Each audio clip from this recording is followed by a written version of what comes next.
kasih renungan dalam legio. Yang kedua, tiap Selasa jam 8 sampai jam 10 malam saya khususkan untuk Pak Pendeta, panggil saya Pak Pendeta, untuk belajar kitab suci sama saya.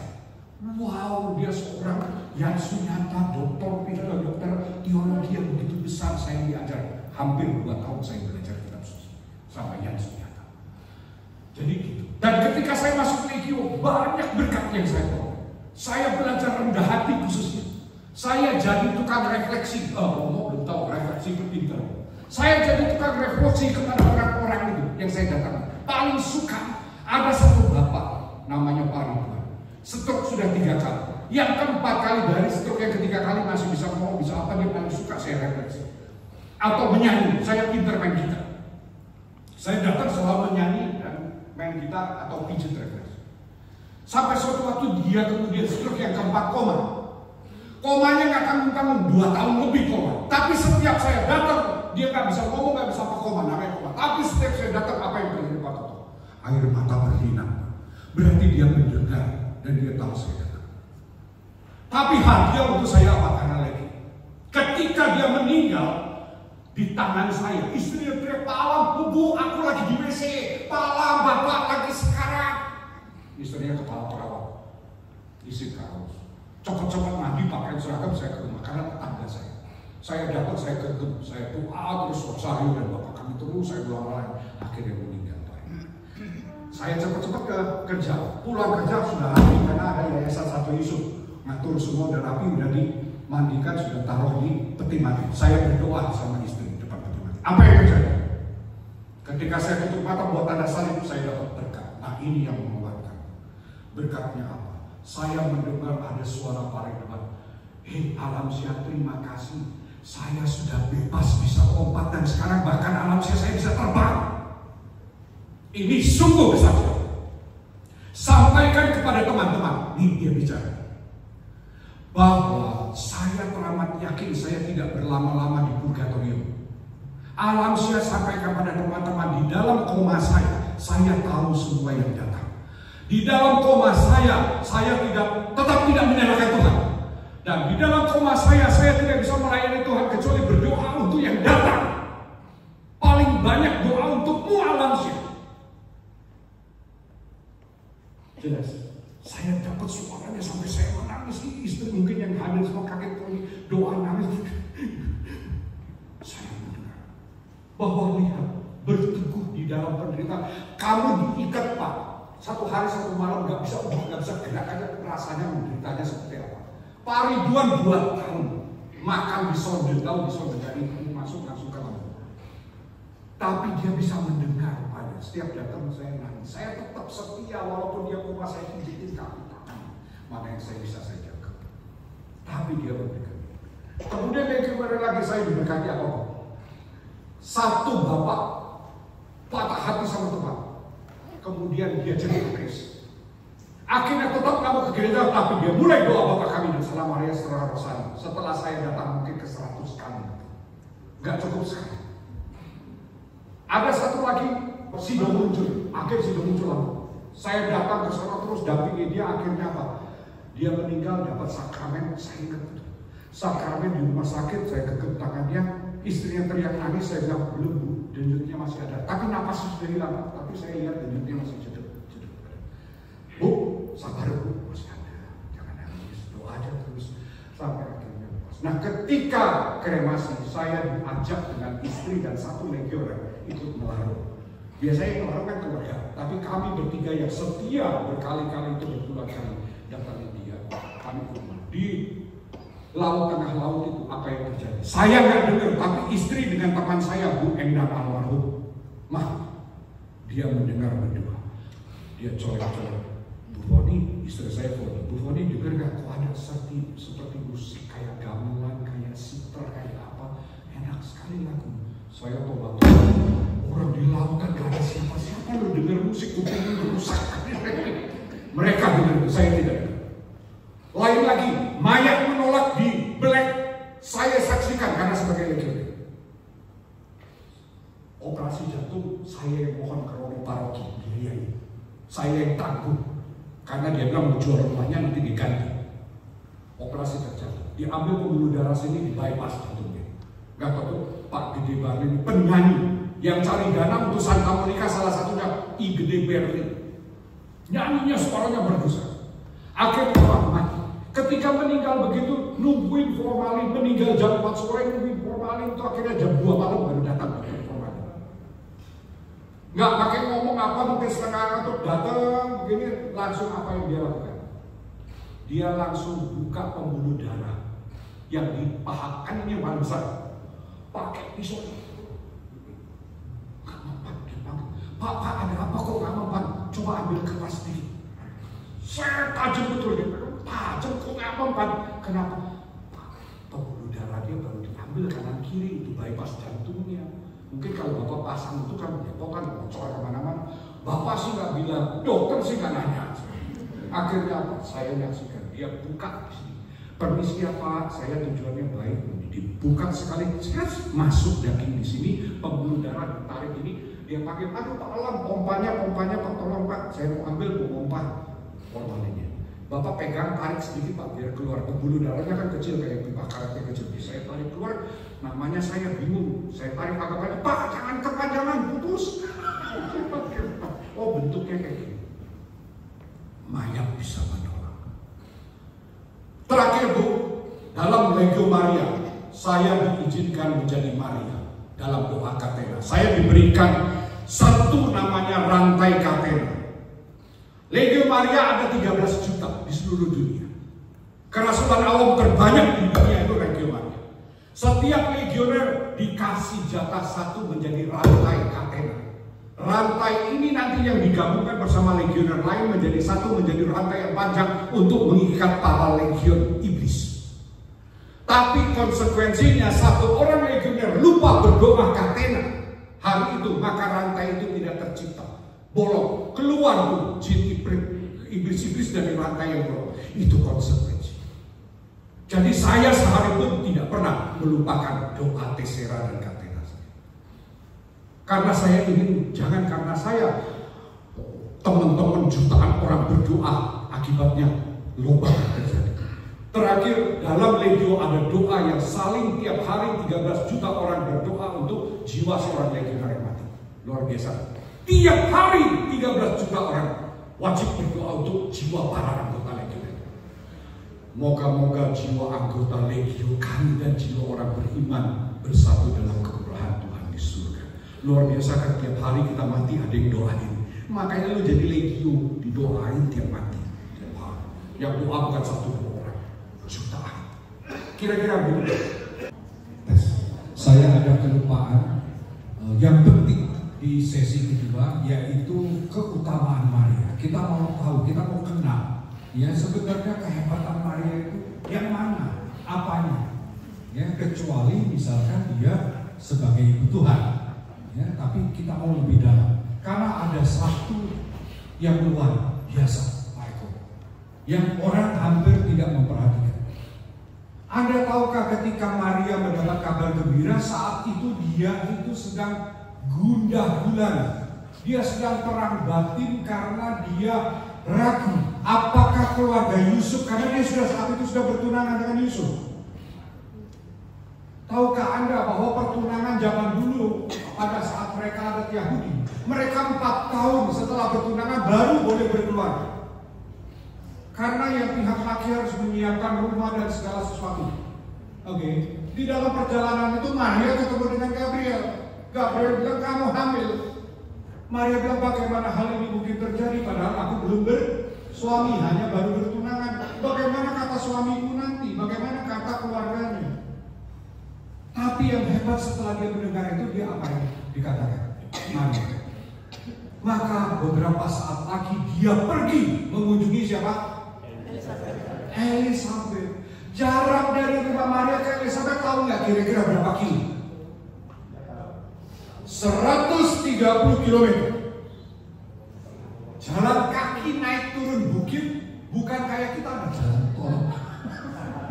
Engkaren itu dari rumah Maria itu 130 kilo. Tapi dia tahu karena bibinya yang sudah mulai berumur itu, hamil itu kan pasti butuh lebih ekstra lebih untuk menjaga kelahiran.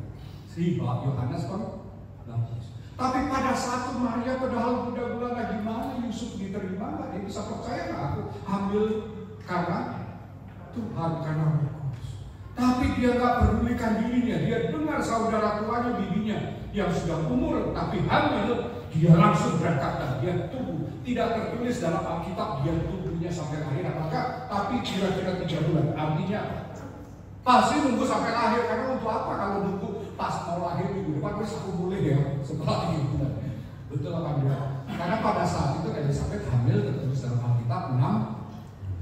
Jadi berarti saya yakin Maria menanti. Tapi lagi keadaan dia berbeban berat saja, dia rela meninggalkan segala sesuatu untuk diri dia untuk melayani bibi. Itu kan luar biasa. Ya, maka kita melihat 10 keutamaan Maria. Taat beribadah, taat kepada hukum Taurat dan orang tua. Tertulis dalam Lukas 1:30, kata malaikat itu kepadanya, jangan takut hai Maria, sebab engkau beroleh kasih karunia di hadapan Allah. Orang yang beroleh kasih dan karunia itu pasti orang baik, orang yang taat kepada Tuhan.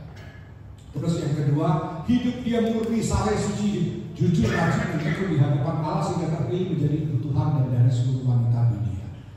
Diberkatilah kau di antara semua perempuan dan diberkatilah buah rahimmu atau buah tubuh. Nah, ceritanya ada di dalam Proto Evangelium Yakobus bab 9 ayat yang kedua khususnya. Bunyinya salah satu kira-kira ceritanya.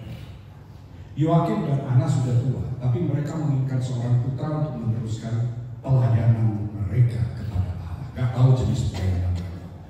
Mereka berdoa terus kepada Tuhan, mohon dikabulkan supaya anak-anak hamil.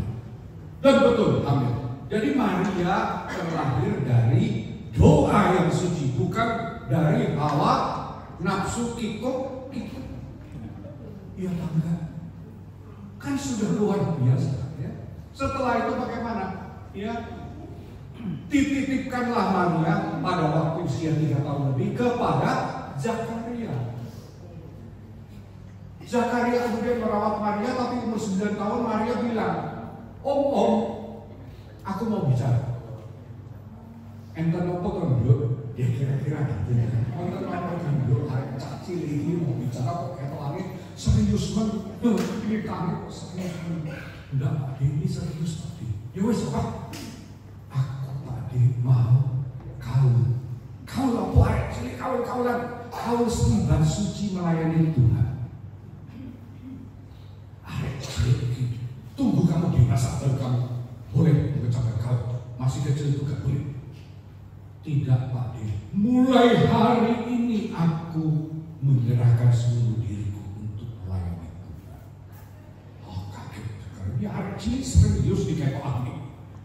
Maria dari umur 9 tahun itu bertumbuh, makin cantik, kalah sampai cantiknya.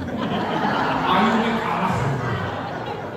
Sehingga ketika Maria beranjak mendekati usia dewasa, dianggap pada zaman itu 12 tahun. Maria demikian imut dan cantiknya. Ini gambaran saya. Gambaran saya. Ini Bunda Maria. Kemudian apa? Banyak pemuda mulai suka.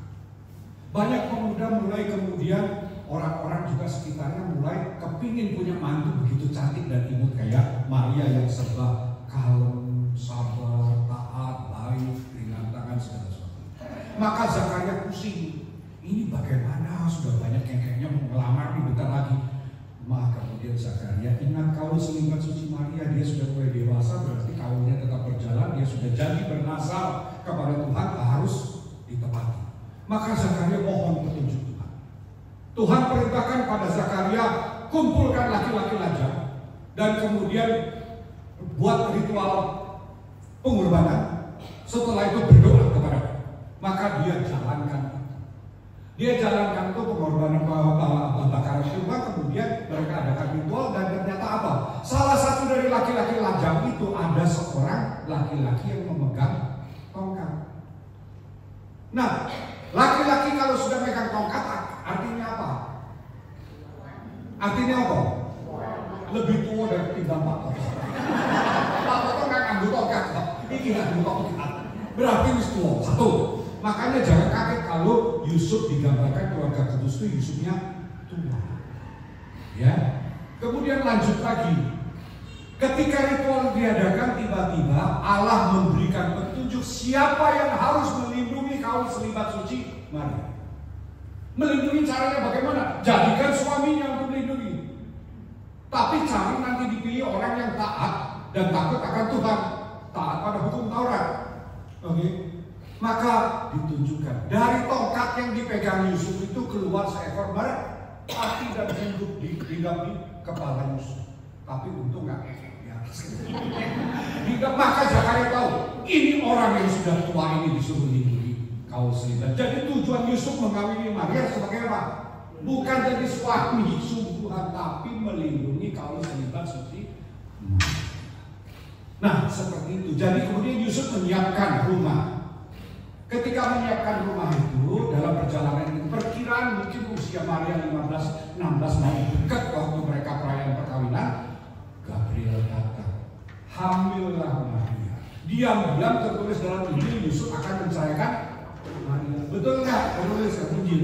Tapi malaikat hadir, Gabriel hadir. Yusuf, jangan takut mengambil Maria sebagai istrimu karena anak yang dikandungnya adalah anak Tuhan. Jelas nih? Jadi Yusuf dijodohkan menjadi suami Maria sebagai pelindung kaum selibat suci Maria untuk selibat melayani. Memang bukan tertulis dalam kanon Alkitab kita, tapi ada tertulis di dalam tulisan Proto Evangelium Yakobus dan sebagian tertulis dalam Al-Quran. Percaya nggak percaya, saya cuma menyampaikan. Tapi saya yakin Filipi 4 ayat 8. Maka kata Paulus, berdirilah dengan teguh, terimalah pengajaran-pengajaran kami, apapun yang kamu dengar baik dan menguatkan hatimu dan sedap didengar, kudus, maka tambahkanlah itu sebagai iman. Allah tidak berhenti berkarya setelah kitab suci kita jadi. Sampai kapanpun Allah tetap bisa berkarya untuk membuka keimanan kita. Nah, sepintas seperti itu. Lihat Maria, karena apa Anda tahu? Ketika kalau umpama masyarakat luar tahu Maria hamil tanpa suami, maka apa yang terjadi? Zaman itu hukum raja sampai mati. Tapi bukan itu, Maria tidak takut dia mati, hanya diri sendiri. Yang Maria khawatirkan sehingga keluar kata-kata bagaimana hal itu mungkin terjadi, aku belum bersuami, adalah kepikiran Maria bahwa setelah dia dihukum raja mati, efek domino terjadi. Apa efeknya? Seluruh keluarga Maria yang ada bersangkutan dengan Maria diusir dan menjadi orang yang dikucilkan dan orang berdosa. Zaman dulu orang berdosa pakai kain kabung yang tidak ada jahitannya, kemudian diikat pinggangnya, pakai tongkat, dikasih kelonengan, mungkin apa barang-barang yang berbunyi. Setiap kali masuk dan ketemu orang, dia harus memukul dadanya sambil bunyikan kelonengannya. Aku orang berdosa, aku orang berdosa. Seperti itu. Tempat duduknya pun najis diduduki oleh orang lain. Maria kasihan orang tuanya dan kasihan semua keluarga dia kalau sampai dikucilkan dan dibuang. Nggak boleh masuk lagi ke wilayah. Oke, kita lihat lagi di sini. Hidup dia murni, sifatnya lemah lembut, rendah hati dan dapat terlihat dari doanya. Ketika Maria dipuji, siapakah aku ini, kata Elisabet. Karena ibu Tuhanku datang menuju aku. Elisabet bicara, siapakah aku ini? Ketika salam sampai di telingaku, anak yang di dalam rahimku melonjak kegirangan, dan Elisabet penuh dengan Roh Kudus. Maka kelihatan di sini, ya, Maria dipuji sedemikian. Kalau saya, hidung saya sudah bongkar lebar 10 kali lipat, kepala saya sudah bengkak lebar. Bangga dong. Tantenya tiba-tiba bisa tahu, langsung kemudian pasti melihat ibu Tuhanku, bukan tantenya sambil ibu Tuhanku. Pasti kami lihat ibu Tuhan berlutut ya tante. Padahal itu ponakannya. Pasti bayangan saya berlutut karena dia tahu, dikasih tahu Roh Kudus itu yang datang bukan Maria ponakan, tapi sudah menjadi ibu Tuhan. Makanya Elisabet bisa mengatakan, siapa aku ini? Sehingga ibu Tuhan datang menuju. Tapi Maria apa jawabannya? Bukan dia jadi sombong. Dia bahkan berlutut juga. Jika dia Maria katakan apa? Jiwaku memuliakan Tuhan dan hatiku bergembira ria karena Allah penyelamatku. Bude, bukan karena aku, tapi semua ini karena Allah yang menyelamatkanku dan menyelamatkan nanti semua manusia. Next. Ketiga, kalau ini, oke, next. Sangat berbakti kepada Allah, cintanya kepada Yahweh lebih dari segalanya, walau resiko apapun sabda Tuhan diterima dengan tulus. Tadi saya sudah ceritakan. Padahal resikonya kalau Maria hamil di luar nikah berzina, kecuali dia raja mati, kemudian keluarganya dikucilkan dan dianggap najis, orang berdosa. Tapi dia lebih tinggi keperluan Tuhan daripada itu. Setia dan suka menolong tanpa pamrih. Dia pergi dari Nazaret ke Engkaren 130 km. Naik turun begitu. Next. Imannya teguh luar biasa, terutama sejak melahirkan Yesus sampai Pentakosta, sampai menghantar para rasul, ya. Dan pada saat itu 3.000 orang dibaptis gereja yang perdana. Nah, itu luar biasa imannya ketika yang paling kasihan adalah apa? Bukan dia mengungsi ke dia bukan mengungsi ke Mesir saja penderitaannya. Ke Mesir juga menderita, tapi dia menderita Maria ingat ya. Orang kalau sakit hati atau menderita perasaannya, pasti waktu berjalan mestinya semakin sembuh lukanya. Betul apa enggak? Dengan parameter waktu yang berjalan, luka di batin kita biasanya orang wajar, normal itu pasti akan sembuh. Maria tidak. Sejak dia mempersembahkan Yesus ke bait Allah, ada seorang nabi di sana namanya Simeon. Simeon yang membuka jalan salib putranya itu, bahwa anakku nanti memang tertulis dalam Injil hanya sebilah pedang atau pisau akan menembus hatinya. Tapi sebenarnya di tafsiran itu dibuka oleh Simeon tragedi jalan salib yang begitu mengerikan. Maka Maria setiap dia mandiin Yesus, setiap dia mungkin kasih minyak, pijetin dia atau kasih pakaian, makin waktu berjalan Yesus makin dewasa, Maria bukannya makin terbebas dari rasa sakit dan takut itu, makin dekat makin tertekan dan penderitaan seperti itu. Misalkan Pak, Bapak dikasih tahu 3 bulan lagi Bapak mati kecelakaan truk kepala belas separuh. Mending dikasih tahu apa nggak usah? Mending nggak usah dikasih tahu ya Pak? Atau mending jangan nanti ketabrak truk ya?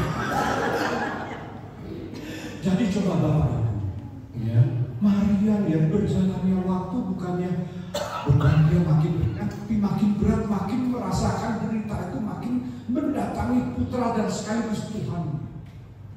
Itu penderitaan yang paling. Apalagi dia menyaksikan dia itu benar sungguh Tuhan yang membela, yang mengobati, menyembuhkan, menghidupkan orang mati, khususnya bangsa Israel, yang menebus manusia dari dosa. Tapi lihat, hari Minggu baru putranya dilulukan dengan berteriak Hosana, Hosana. Betul apa? Selamatkanlah kami, selamatkanlah kami. Bahkan orang rela, karena pada saat itu jalanan masuk dari ke kota itu, Yerusalem itu menurun. Takut keledai yang ditumpangi Yesus itu jatuh, maka dia kasih daun palma. Kemudian dia kasih jubah-jubah juga digelar supaya jalankan Injil. Karena apa? Semua orang biasa kalau masuk ke dalam kota, maka tidak harus turun dari kendaraan. Yang boleh masuk pakai kuda atau pakai keledai hanya raja. Itulah cerita peristiwa namanya Epifani.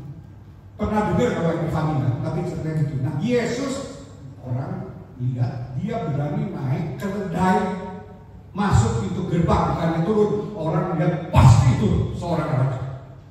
Kalau raja naik keledai berarti apa? Ada kabar gembira untuk rakyat. Tapi kalau kuda, dia naik kuda, kalau turun tuh raja naik kuda, berarti ada apa? Ada musibah atau ada masalah besar sehingga raja datang naik kuda. Mungkin kenaikan pajak, mungkin butuh untuk perlawanan karena perang. Anak-anak umur sekian harus bantu jadi tentara, jadi prajurit. Nah, kalau ini lihat siapa yang masuk naik keledai, pasti kabar gembira raja. Baru hari Minggu seperti itu, hari Kamis malam sudah nangkep Yesus. Betul ya? Udah nempelin, udah ngeludahin, udah nimpukin, udah segala macam. Lihatlah seperti itu, ya. Jadi kita lihat Maria itu menderita sampai apa? Dia disebut Ratu para Martir. Derita Maria tidak bisa dibandingkan dengan martir siapa. Karena martir yang lain mati karena penderitaan hanya jasmani kebanyakan. Maria rohani batinnya yang menderita. Next. Wah, ini ratapan kitab Ratapan 2:13 sudah menubuatkan apa yang dapat kunyatakan kepadamu, dengan apa aku dapat menyamakan engkau ya putri Yerusalem, dengan apa aku dapat membandingkan engkau untuk dihibur ya darah putri Sion. Karena luas bagaikan laut beruntuhan, siapa yang akan memulihkanmu? Yeremia sudah menggambarkan penderitaan Maria itu luar biasa. Tertulis dalam waktu meringankan duka cita, tapi Bunda Maria berkebalikan. Semakin dekat Yesus pada kayu salib, semakin menderita. Bahkan ketika Yesus naik ke surga, kenangan akan sengsara Yesus terus terpatri dalam hati sanubari Maria. Menyaksikan putra kesayangannya sekaligus Tuhannya dihianati, bangsa yang dipilih oleh Tuhan Allah sendiri, yang ditolong oleh Yesus sendiri, tapi mengkhianati Yesus. Ya, dalam tempo tadinya Kamis mengelulukan, hari Minggu mengelulukan, 4 hari kemudian berbalik 180 derajat. Di sini lihat Anselmus juga menggambarkan, Brigita juga menggambarkan. Next, yang paling menarik ini Bonaventura. Ada ini Bonaventura. Bonaventura dalam doanya tertulis 2 tahun lebih dia berdoa yang sama tiap malam. Bertanya doanya hanya gini, Bunda, mengapa engkau juga mengorbankan dirimu di Kalvari? Tidakkah Yesus yang tersalib sudah cukup, lebih dari cukup menebus manusia? Kenapa engkau juga berkorban? Karena apa? Bonaventura mata batinnya melihat bukan satu altar persembahan tubuh Yesus yang dikorbankan untuk menebus manusia, tapi Bonaventura melihat ada 2 altar. Yang satu tubuh Kristus, yang satu adalah hati Maria yang tak bernoda. Makanya ada gelar Maria, Santa Perawan Maria yang tak hati yang tak bernoda juga dikorbankan. Ada 2 altar di Bukit Golgota. Bonaventura 2 tahun berdoa tiap malam. Kenapa bisa gitu? Aku nggak ngerti. Beri aku hikmah. Next. Sampai kemudian Maria hadir dan berbicara kepada Bonaventura. Ada di sini cuma di mana nggak tahu. Isinya ketika di dalam mimpi Bonaventura mengatakan, anakku Bonaventura, aku dan putraku, aku dan putraku berkehendak juga untuk membantu menebus manusia. Aku juga berkehendak, dengan deritaku aku berkehendak menebus manusia pada sampai akhir stabat, pada akhir hidup mereka. Artinya apa, Bapak Ibu saya? Maria pengen menggandeng tangan kita karena dia mendapat tugas menjadi ibu gereja. Pada di atas kayu salib Yesus bersabda, inilah anakmu, inilah ibumu. Betul ya Pak? Yohanes 19:26-27. Pada saat itu Maria menjadi ibu dari seluruh murid yang mengaku murid Yesus, termasuk kita. Maka Maria juga berkehendak bersama putranya turut menebus, menjadi co-redemptrix, turut menebus dalam arti bukan menebus dosa seperti itu, menebus manusia dari dosa, tapi turut menggandeng bersama Yesus menggenapi penebusan Kristus sampai Anda dan saya sampai stabat kebenaran akhir, sampai kematian kita. Maria ingin menggandeng. Bagi orang yang mendalami tentang keutamaan Maria, khususnya 7 duka Maria, maka orang itu akan tersentuh hatinya dan imannya akan semakin teguh dan kuat, khususnya menghadapi pencobaan apa. Sehingga dengan demikian orang yang meneladani dan belajar dari Maria begitu menderita, semua pencobaan yang kita alami kecil rasanya. Maria yang begitu peka ketika perkawinan di Kana, apa yang terjadi Bapak Ibu? Perkawinan di Kana, Maria yang seharusnya tamu adalah raja, duduk di kursi tamu. Tetapi kenapa Maria orang yang pertama tahu mereka sebentar lagi kehabisan? Karena dia memposisikan dirinya dengan rendah hati, bukan jadi raja, bukan jadi tamu, tapi jadi batu. Orang yang bisa tahu kekurangan anggur ada di mana? Maria membantu, bukannya mau sok-sok aku duduk ini jadi tamu, dia membantu.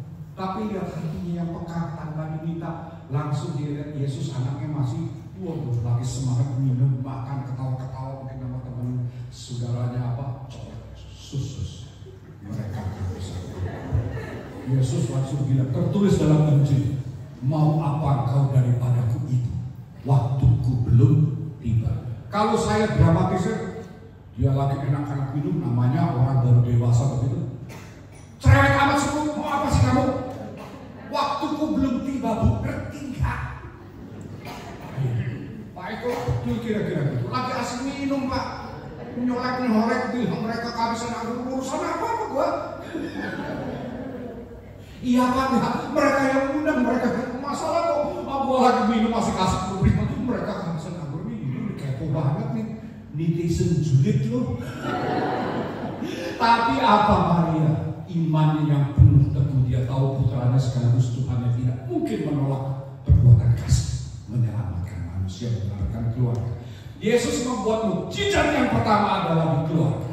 Dia tutup pengajaran mukjizat di dalam keluarga, yaitu keluarga Marta dan Lazarus. Nah sekarang yang menarik, ketika itu Maria bukannya takut sama Yesus ngomong, wah aku belum tiba.